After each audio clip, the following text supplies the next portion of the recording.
All right, it's time for the West Coast Trail. I'm here with Heidi. Hello. My lovely girlfriend. And we're just gonna run through the checklist here. So, MEC's website says it has a list of the essentials, and we've got first up sleeping and shelter. We have our little tent there, our 2-person MEC tent, dry bag to put your sleeping bag in, a sleeping pad, which we've got, a lightweight pillow, which I have. Heidi's gonna use her dry bag as her pillow. Camp kitchen. You need water bottles, which we have. They're roll-up water bottles, which are really space-saving. We've got a lightweight mug. We will be sharing one mug. Plate or bowl. We've only got one bowl. Heidi will be eating out of the dehydrated meal bag. We have a spoon, fork, or spork. We've got 2. We've got a water filter, which we have. Food, we've got 7 days worth. A backpacking stove as well. 2 canisters of fuel. We have 2 lighters, a pot set, cooking utensils. I think we're just gonna use a spoon, biodegradable soap, and a little scrubber, and some cord in case we need to make a bear cache. We've also got hiking gear is the next one. So it's recommending a 50 to 75 liter backpack, which we have. Rain covers, stuff sacks, hiking boots, lightweight shoes or sandals, gaiters, trekking poles, which we all have, and garbage bags, which we will have to put in our garbage in. Some things unique to the West Coast Trail as well are actually a hiking, a national hiking permit, because it's in the Pacific Rim Reserve. So that's special. You need a Canada Park Pass for that. We also need a tide chart, which is somewhere in Heidi's section over there. And it just goes through high tide and low tide times specific to the, of course, west coast of the island there. Some other essentials just in general, a compass, and our, I should add mention, we also got the West Coast Trail guidebook. Blisters and Bliss is the one we're gonna be using. And we also have a Garmin InReach provided by our lovely friend Andrew, in case we need to send for help after being mauled by a bear. So hopefully that doesn't come to that. Next up, we're on to safety gear. So headlamp, watch, whistle, personal first aid kit, sunscreen, sunglasses, knife. We don't have a knife. Yeah, I do. We do have a knife. I stand corrected. We're not gonna be squirrel.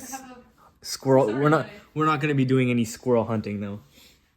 Bear spray, some repair kits for the sleeping pad. Next, clothing, hiking socks, liner socks. Don't have those.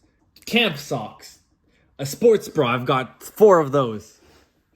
1 to 2 t-shirts, hiking shorts, hiking pants, long johns, fleece jacket, rain pants, toque, sun hat, lightweight fleece gloves. We have like half of those. Some of them we don't need. Like underwear. I don't personally feel like I need underwear. Or the I stand to the liner socks as well. Don't really need those, but we'll see how that goes. Personal items. We've got emergency cash. We have it. Toilet paper, lots of it.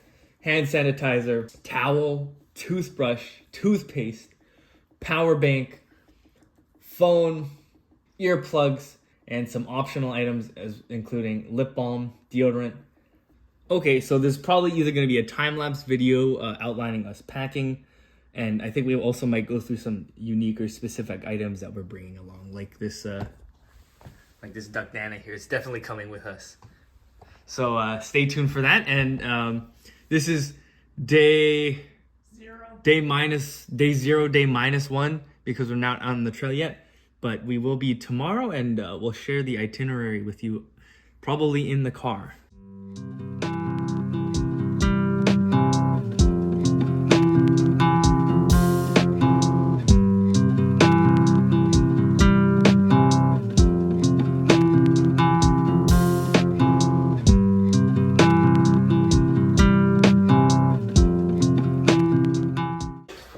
So some notable items of interest, I think.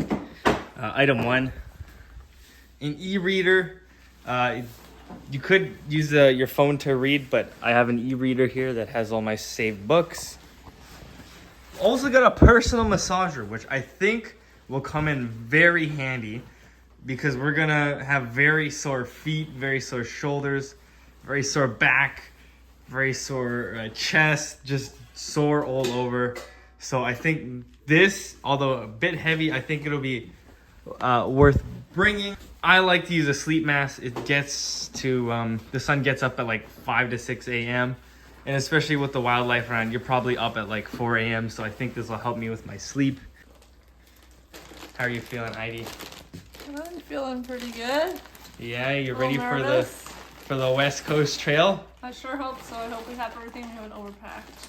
Yeah, well, we'll report back to you guys on day one to see just how heavy our packs are and how much we'll be struggling here. Say hi to Inoki. Inoki, this is your first video. Hopefully you'll be in many more to come. So everybody say hi. Now, it's recommended that the bag be under 30 pounds or just about 30 pounds. 29.58, perfect. I've just hit the mark there, so that's a great weight. Okay, next we're gonna weigh Heidi's pack. There we go. And Heidi is at 2204. And that's not with her water bottle. Pretty good weights here on our packs. Heidi might also take that. We got a sitting chair, which I think we will decide at the start of the trail. Some walking sticks. And we're just gonna do a quadruple last check here, and then we should be good to go. Say bye, Noki. Bye. Bye to the piggies as well. Ooh. So going through our itinerary here, we have planned for 8 days and 7 nights. So day one here, I'll just show you on the map here. We start out at Gordon River here. We take the ferry over from Parks Canada's head office there. And then on day one, we make our way down from, like I said, Gordon River down here to Thrasher Cove. Day two, we have Thrasher Cove. We're planning on taking the beach, going all the way through to Camper Bay. And we have to pass Owen Point where the tides matter.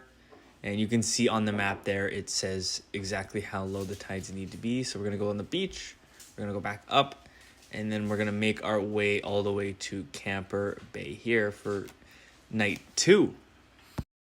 From Camper Bay, we are heading to Walburn Creek. So there's a lot of campsites here you'll see on the map, but it all depends on how many nights you stop, how many times you wanna stop, and if you wanna stay extra nights. All these campsites have great amenities, and as you can see here, day 3 will be Walburn Creek. Day 4, I moved the map over here. It's going to be a short one from Walburn Creek to, let's see here. We are going to Carmanah Creek. Walburn Creek to Carmanah Creek. So just following this line here all the way along the beach to Carmanah.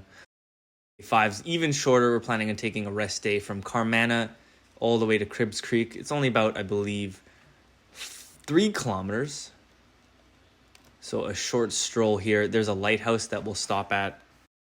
Making our way from Cribbs Creek. This is going to be one of the longest days. So you have to make it past the river crossing here, which I'll show you in a second. A lot of beach walking. Or you could choose the forest. I'm just making a general outline here. So there's a lot of treaty settlement lands and First Nation reservations that we'll pass by. But once you get to, let's see here, Narrows is what it's called. You have to take a ferry over, and the last ferry stops at 4:30. So it's very important that you make this. And this is quite a slog here. You can see the distance markers here. We are heading from roughly about the kilometer 41 mark to the kilometer 32 mark. So it's quite a journey. And all within the same day here, we're going to move on to the next side of the map, ending up in Susiat Falls. Now, it's one of the most beautiful campsites on the entire trail. There is, of course, the waterfall there, lovely views, and it's, again, I should remind you that it's all beach camping. From Susiat, we're going to plan on staying at either Darling River or Michigan Creek. And you can see here there's a lot of forest beach walking. I won't show you the legend, but the two lines are split. You can do either depending on the tides. And it's quite some cable cars as well. So either Darling, which is right here, or making our way further to Michigan right here. And for the last day, going from Michigan Creek all the way out up to Pachena Bay for a grand total of 75 kilometers of rugged, unpredictable hiking. So we're excited for that.